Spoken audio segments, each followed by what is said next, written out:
दर्शकों, यहाँ पर सतलोक आश्रम में यहाँ पर जहाँ पर रक्तदान व देहदान के काउंटर लगे हुए हैं, यहीं पर हम जानेंगे कि आप के यहाँ पर जो सामाजिक उत्थान के लिए जो देहदान किया जाता है उसके लिए समाज में संत रामपाल जी महाराज जी की क्या भागीदारी रहेगी। जी नमस्ते सर। नमस्ते सर। सर, ये जो यहाँ पर एक पोस्टर लगा हुआ है समाज सुधारक संत रामपाल जी महाराज जी के सानिध्य में देहदान शिविर, इस विषय में आप हमारे दर्शकों को बताइए।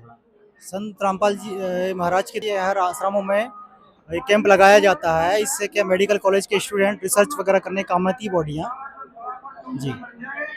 जी, इससे इससे समाज में क्या प्रेरणा मिलेगी? जैसे देहदान करने से समाज में क्या मतलब प्रेरणा मिलेगी समाज को? इससे समाज जागरूक होता है और समाज क्या होता है कि इससे होता है कि भाई इनके यहाँ अगर ऐसा कैंप होता है तो लोग और इसमें इंटरेस्टेड होते हैं, मोटिवेट होते हैं कि हमें भी ऐसा करना चाहिए। इतना सभ्य समाज संत रामपाल जी महाराज की तरफ से बन रहा है तो लोग भी इससे जागरूक होकर और इनकी शिक्षाओं पे चलने के प्रयास करते हैं। हम और भी प्रश्न जानेंगे। जी नमस्ते। नमस्कार। मैम, इस प्रकार के सामाजिक कार्य अगर समाज में होते हैं तो इस विषय में आप क्या कहना चाहेंगे? इससे जो है लोगों के अंदर जागरूकता आती है कि हमें भी डोनेट करना चाहिए, क्योंकि एक बार डेथ हो जाती है उसके बाद बॉडी का कोई यूज़ नहीं है, वो डिस्ट्रॉय ही होनी है चाहे कुछ भी करें। तो जो वो डिस्ट्रॉय होगा उससे कोई पॉजिटिव इफेक्ट नहीं है सोसाइटी में। तो उससे क्या होता है, जो एमबीबीएस के स्टूडेंट्स होते हैं हमारे, उनका फर्स्ट ईयर में एनाटमी का सब्जेक्ट होता है, और जो भी सर्जन्स होते हैं वो लोग इसी बेसिक एनाटमी के नॉलेज को ही देखकर सीखकर जो है आगे अपनी इलाज करते हैं।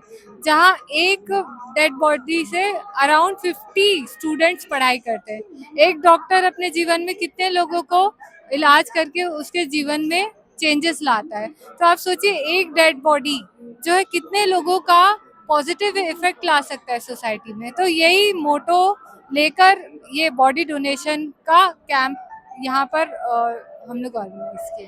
अभी तक कितने डोनेशन हो चुके हैं? अभी तो अलग अलग जगह में होती ही रहती है, जिसे कि मीडिया में दिया जाता है अलग अलग जगह पे। मतलब मैं सतलोक आश्रमों की बात कर रहा हूँ केवल। एक्चुअल में ये ऐसा प्रोसीजर है, यहाँ पर संकल्प लिया जाता है, फिर ये इंफॉर्मेशन जो है उनके रिस्पेक्टिव मेडिकल कॉलेजेस जो भी नियरेस्ट होते हैं उनको नोटिफाई किया जाता है। अच्छा, आप ये मान रहे हैं कि संत रामपाल जी महाराज जी से शिक्षाओं से प्रेरित होकर देहदान के लिए यहाँ पर लोगों में उत्सुकता है उनका, वो ये चाहते हैं कि मरने के बाद भी हमारा शरीर काम आना चाहिए। जी बिल्कुल, क्योंकि संत रामपाल जी महाराज बताते हैं कि ये बॉडी की डेथ होने के बाद इसका कुछ काम यूज होना नहीं है। जैसे मिट्टी में मिल जाती है वैसे ही एक जैसा हो जाएगा। तो यहाँ पर नॉलेज दिया जाता है कि उसको प्रिजर्व करके या हड्डियों को कहीं और डाल के उसका कोई बेनिफिट नहीं होने वाला है। दर्शकों, आपने देखा कि इंसान की मृत्यु के बाद में उसका शरीर भी काम आ सकता है। ऐसा ही कार्यक्रम यहाँ पर देखने को मिल रहा है कि यहाँ पर इंसान जीते जी मानव कल्याण के कार्य तो कर ही सकता है, साथ में वो मरने के बाद भी अपने शरीर से अनेक ऐसे सामाजिक कार्य कर सकता है जो समाज के लिए एक प्रेरणा होती है, समाज के उत्थान के लिए एक अच्छा कार्य होता है। धन्यवाद।